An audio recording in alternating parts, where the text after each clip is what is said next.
budget. That is true. The majority of the budget came from a telefilm micro-budget grant. There was 120,000. That's not the entire budget. It's just the majority of it.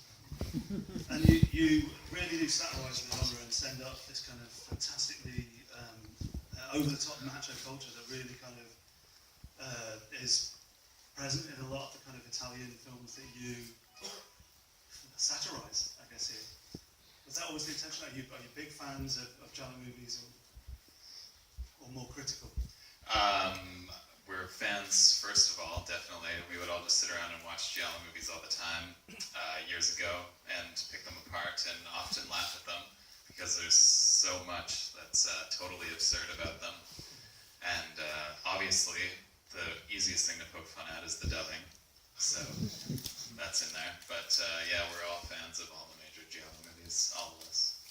The homoerotic undertones are easy to make fun of, too. It's an easy joke. Yeah. That's in all giallos. It's in a lot of them. It's really in The Strange Vice of Miss Ward and Strip Nude for Your Killer, stuff like that. So, for those people that are new to giallo itself, could you explain what that genre is for you? It's Italian horror movies from the 70s and 80s. They're all dubbed because Italian movies were always dubbed until I think the 90s, it seems. So these were dubbed as well.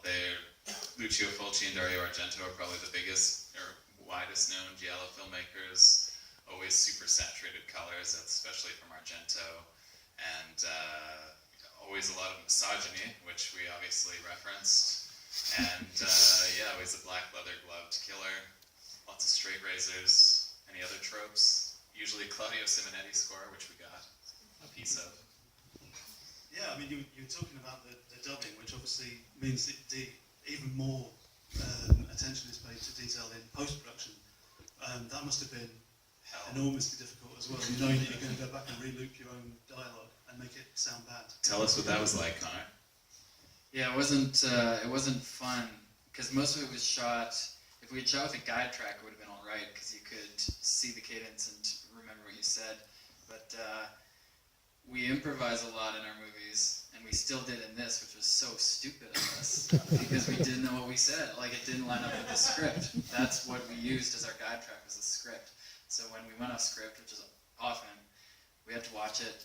Like, Matt and I were looping the other day, and it was like frame by frame, trying to figure out what the fuck I'm saying. Part when I'm loading up the trunk, and I'm like turning my head away. So there's parts where we just made up new stuff. Which they probably did as well. Which they definitely did, yeah. I mean, yeah, that's the authentically recorded no guide track on these Italian movies. It was entirely MOS, no sound. And Clint Eastwood talks about not remembering what he said in takes, and he said he always tried to minimize his dialogue. Like, we don't need this line, let's lose this line. So that later there was no worry about how to say it in dubbing. Because you always dub it months later, so you don't remember. Yep. Talking about the soundtrack as well, the Claudio Simonetti track, it's a fantastic soundtrack. So two questions essentially really. Will the soundtrack become available? And how did you secure a new track from Claudio Simonetti? We just asked Claudio, and he was very cool. We talked to some other people. All the musicians were just very generous because we don't really have much money to offer them. There might be a soundtrack. We can't promise one because we don't really have the soundtrack rights to almost all the music because we don't have the money. So when we're making the deal with the musician, we just, we can only offer you this much money, but we'll just ask for the right to use it within the movie and nothing else. And then the musician's like, yeah, that's cool because I want to put a song in the movie, but can't really profit from it otherwise outside of the movie. We do have the rights to a couple of the songs, so we could make like a half soundtrack. But maybe the musicians would want to collaborate. Like I know that Death Waltz is interested in talking to everybody and maybe doing a soundtrack together, which would be awesome. I mean, it's a really cool soundtrack. We're lucky to have all the musicians involved. Yeah, you pulled together some fantastic music, and you also pulled together quite a unique cast. How did you set about getting that cast together? And as well, supplemental to that, what was it like working alongside them as fellow actors? Well, getting them was similar to the music. You just go to IMDb and get an IMDb pro page, and then say, listen, I got this role for you in this movie, and they're like, great, send a script. You send a script, and then they're like, great, I love it, so what's the deal? What are you going to pay? And this is the agent, and you're like, well, I can't pay much at all. And they're like, well, you can't, well, my actor's not going to do your movie. And that's the hard part, really, from there on. But somehow, you can either lie to them, which works, but somehow you'll get the actor. And with Udo Kier as well? Nicest guy ever, yeah. He's really slumming it more than anybody, because we paid him like, I don't know, 100th of what he normally gets paid, and that guy's not looking for work. He's booked. He flew in off of a movie that he was shooting in Europe, and he flew out to do Batman voices for the cartoon. And, he's working all the time, and he had just shot Nymphomaniac before the movie he was shooting anyway. But he's a very nice guy, is the cool thing. And he just wanted to be in a weird movie. And it was great working with them. It was great working with Lawrence and Udo, and especially Udo, to see how quickly he brings the character to life so well. This minute he sits down and starts saying the lines, it's like...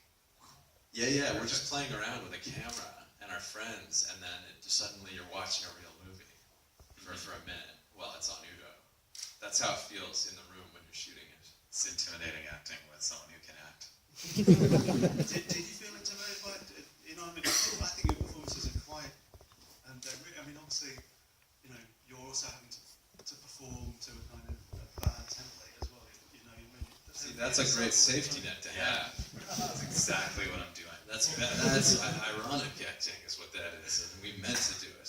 It's not a mistake. It certainly wasn't intimidating being around Udo at all, but I did find acting with him was like, oh, he's making me look so bad. We were afraid of him. We were terrified of him, but he immediately brings you down.